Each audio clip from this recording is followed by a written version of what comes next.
Hello everyone, welcome to Chaudhary Data World channel. Today I am here with the new definition that is of broadcast variable and accumulators. I will be discussing all details regarding this broadcast variable and accumulator in Spark. So let's get started with the video.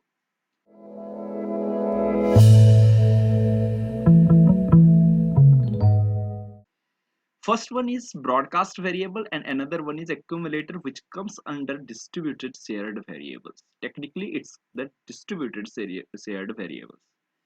Now what is broadcast variable? It's a read only variable, and another one which a Spark give is the accumulator, that is write only variable. But where this variable even exists, it's on the global level. That means these variables are some variables which can be accessed by any of the node. It's not node specific. That means suppose if you are having executor at the end, all those executor having that accessibility to access this broadcast variable or the accumulators.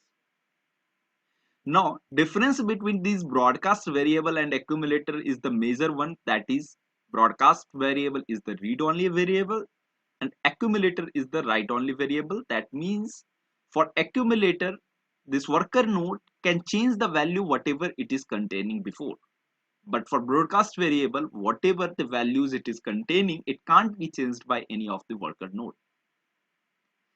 Another most important point regarding this broadcast variable is that it can't be declared multiple. In suppose if you want to have 5-10 variables, it can't be something like that it can store 5 to 10 variables which will be a broadcast variable. It's not like that.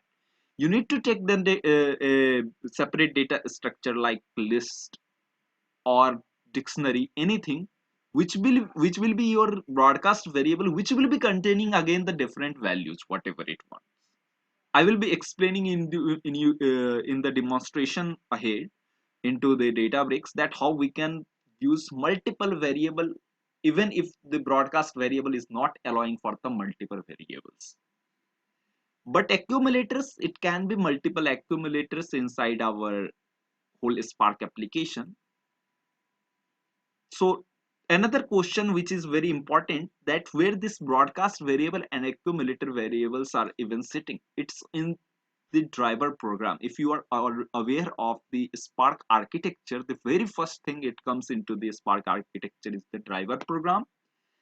Under that driver program, it's the method of the Spark context which is having this broadcast and accumulator into it. You can see that in Databricks, SC is the acronym, or what you may say that it's a variable which is containing the Spark context object.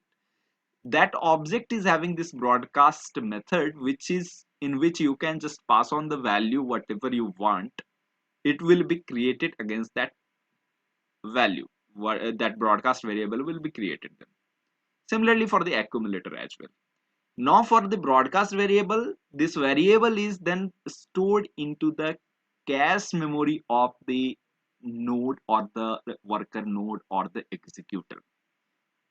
If you are aware, all these worker nodes are a virtual machine in a layman term, which is having the cache memory or the local memory, you may say, in its having, so that it can store that broadcast variable into its cache memory, and so that the operational cost becomes low when it will be stored in the cache memory. It will not be accessing that variable again and again from the driver program. It will be in itself, it will be in local itself, and it can access from there randomly. Now the question comes that where this broadcast variable is getting used and the accumulator is getting used. Broadcast variable is used for the large data set. Suppose you are having large data set which need to be used for the each of the worker node or the executor. There you need to store that data set into the broadcast variable, which will be accessed by the worker nodes without affecting the cost. That's the feature of this broadcast variable. Another one, the accumulator. Accumulator is used for suppose incremental purpose. If suppose some work it is going on or task it is getting performed on this worker node, then there should be one variable which will be uh, constantly updating itself by this worker node, and that variable it can be again accessed back by the driver program, so that user can get to know that what our that accumulator variable is even containing. So for that reason accumulator is getting used. In demonstration I will be showing you how we can use in real time. So now let's jump to the this Databricks so that we can see that how we can even apply these logics. So you can see I have taken a example of broadcast over here, in which this is not, nowhere needed even, since in Databricks you can have this Spark session already created over there.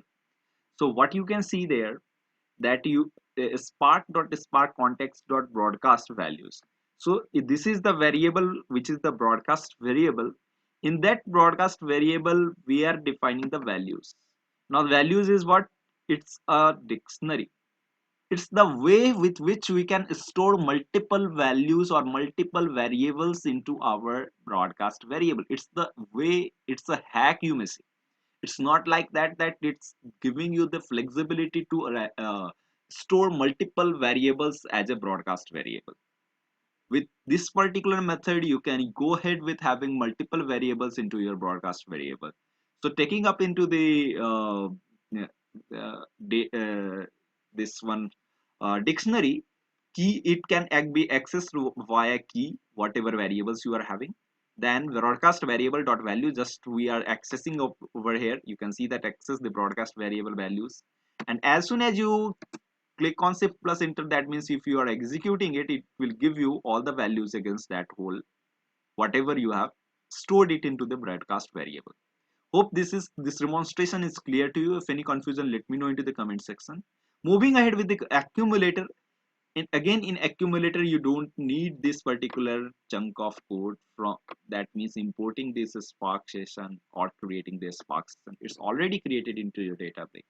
So you can go ahead with having the directly implementation of that, in which we will again be taking it from the spark context dot accumulator. It is going to start from 0. You can see that we have assigned accumulator 1 equals to 0. You can assume like this. That means whatever accumulator 1 is the variable, that variable is containing the value of 0, which later will be incremented or it can be assigned with some other values into the program. Because it's the write only variable, you can write it multiple times. You can change the values whatever it is there into the accumulator 1 or accumulator 2. So you can see here that it is data. We have defined one data, that is of list data structure. Now we are creating the RDD by having serialized that whole data. After that you can see we are having this def increment accumulator and then value. Now pay attention over here because it might confuse you. As you can see that this this function is getting passed into this for each activity, you may say for each method of this RDD.